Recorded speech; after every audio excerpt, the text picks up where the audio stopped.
नमस्कार। आजकल ना बच्चों का ध्यान इतनी जगहों पर बटा रहता है, खासकर ये स्क्रीन्स वगैरह, उन्हें शांत और फोकस्ड रखना एक बड़ा चैलेंज बन गया है। हाँ बिल्कुल। तो आज हमारे पास आर्ट ऑफ लिविंग का एक लेख है, बच्चों के लिए 7 कम समय के ध्यान। ऐसा लगता है इसमें कुछ प्रैक्टिकल तरीके हैं। जी तो सोचा कि चलो इसी पर आज थोड़ी गहराई से बात करते हैं, देखते हैं इसमें क्या खास है बच्चों के लिए। हाँ, बहुत अच्छा सोचा। देखिए, लेख शुरू ही इस बात से करता है कि बच्चों में ना गजब की एनर्जी होती है। स्वाभाविक है। हाँ वो तो है। और अगर उस एनर्जी को सही दिशा ना मिले तो वो बेचैनी या मतलब शरारतों में निकल सकती है। तो ध्यान एक तरीका है उस एनर्जी को चैनलाइज करने का, सकारात्मक रूप से। अच्छा। लेख के मुताबिक इससे बच्चों का जो शांत, फोकस्ड और संवेदनशील स्वभाव है ना, वो उभर कर आता है। ये सिर्फ शांत करना नहीं है, बल्कि उनकी जो घबराहट है, गुस्सा है, उसको भी कम करता है। ये एनर्जी वाली बात तो बिल्कुल सही पकड़ी आपने। पर वही है ना, बच्चों को ध्यान के लिए राजी करना, उन्हें बिठाना, यही अपने आप में बड़ा काम है। तो कहाँ से शुरू करें? हाँ, ये मुश्किल लगता है, पर लेख कुछ बहुत ही आसान चीजें सुझाता है। सबसे पहली चीज, सांसों पर ध्यान। सांसों पर? कैसे? बस बच्चों को कहें आंखें बंद करो और धीरे धीरे सांस लो, सांस छोड़ो। बस शायद 2-3 मिनट के लिए। 2-3 मिनट? ठीक है, ये तो हो सकता है। हाँ, और इसमें एक मजेदार तरीका भी बताया है। सांस अंदर आए तो मन में कहो हेलो, बाहर जाए तो बाय। बच्चों को थोड़ा खेल जैसा लगता है। अरे वाह, हेलो बाय। हाँ, ये मजेदार है। और एक और बहुत ही प्रैक्टिकल टिप है, खासकर आजकल के लिए, 20-20-20 आई एक्सरसाइज। 20-20-20 ये क्या है? मतलब हर 20 मिनट स्क्रीन देखने के बाद 20 फीट दूर किसी चीज को 20 सेकंड तक देखो और 20 बार पलकें झपकाओ। अच्छा। आंखों के तनाव के लिए ना एक छोटा सा ब्रेक। अरे ये तो कमाल का है।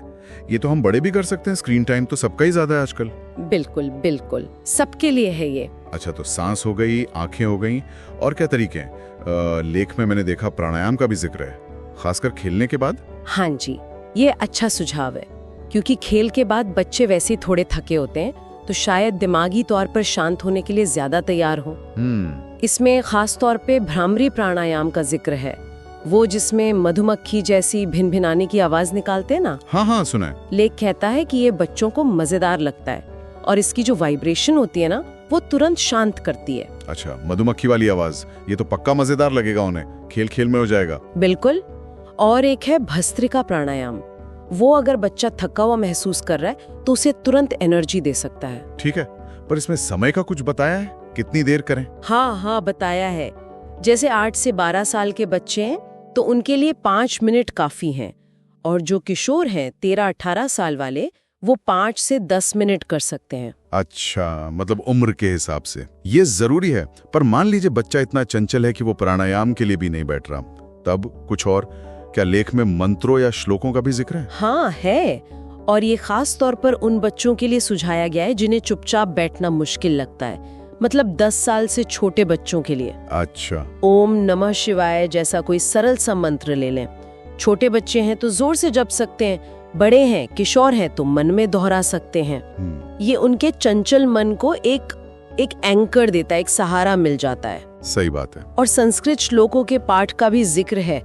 उसकी जो लय होती है, जो ध्वनि होती है, वो भी मन शांत करती है, सकारात्मकता लाती है। तो मतलब आवाज का इस्तेमाल काफी अहम है, चाहे वो भ्रामरी हो या मंत्र जाप। ये बच्चों को जोड़ने में मदद करता है। हाँ जी बिल्कुल, आवाज उन्हें व्यस्त रखती है। स्रोत में गाइडेड मेडिटेशन, मतलब निर्देशित ध्यान, इसकी भी बात है क्या? हाँ है, जैसे गुरुदेव श्री श्री रविशंकर द्वारा निर्देशित आभा ध्यान है, या फिर योग निद्रा। योग निद्रा, वो तो लेट कर करते हैं ना? हाँ बिल्कुल, ये लेट कर भी किया जा सकता है।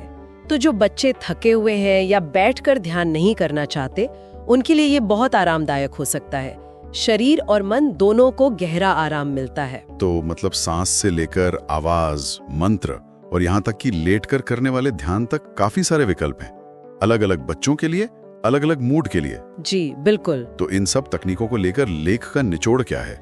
मतलब पेरेंट्स के लिए खास संदेश क्या है? देखिए, सबसे अहम बात जो लेख बार बार कहता है, इसे छोटा रखें और आसान रखें। छोटा और आसान? हाँ, ये उम्मीद ना करें कि बच्चा 20 मिनट ध्यान करेगा।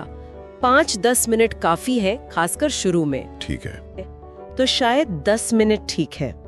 और हाँ, जबरदस्ती तो बिल्कुल नहीं करनी है। हाँ, वो तो उल्टा असर करेगा। बिल्कुल, इसे खेल जैसा बनाएं, मजेदार बनाएं, हो सके तो दोस्तों के साथ ग्रुप में करवाएं। बच्चे ना एक दूसरे से जल्दी सीखते हैं। हाँ, पीयर प्रेशर काम कर सकता है यहाँ पॉजिटिवली। हाँ, और एक और बात, ध्यान के बाद शायद ड्राइंग जैसी कोई क्रिएटिव एक्टिविटी करवा सकते हैं। ऐसा मानते हैं कि ध्यान से दिमाग के दोनों हिस्सों में संतुलन आता है। अच्छा, ये भी एक अच्छा सुझाव है। तो कुल मिलाकर ये स्रोत बच्चों के लिए ध्यान को कोई भारी भरकम चीज नहीं बनाता, बल्कि छोटी, आसान और मजेदार तकनीकों का एक पिटारा देता है। जी, सांस पर ध्यान, आंखों का व्यायाम, वो मजेदार भ्रामरी प्राणायाम, सरल मंत्र और गाइडेड मेडिटेशन भी। और सबसे जरूरी बात, इसे बच्चे के हिसाब से रखें, छोटा रखें, मजेदार रखें। बिल्कुल। इससे ना सिर्फ बच्चा शांत और फोकस्ड बन सकता है, बल्कि लेख ये भी कहता है कि पेरेंट्स और बच्चों के बीच की जो नोकझोंक है वो कम हो सकती है, बातचीत बेहतर हो सकती है। हाँ, ये एक बहुत बड़ा फायदा है आजकल। सही में। वैसे इसमें एक और दिलचस्प बात है।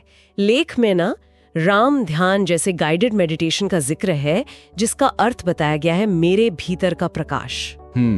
और प्रज्ञा योग या इंट्यूशन प्रोसेस जैसे कार्यक्रमों का भी जिक्र है। प्रज्ञा योग, इंट्यूशन। हाँ, तो ये बातें एक गहरा सवाल भी उठाती हैं।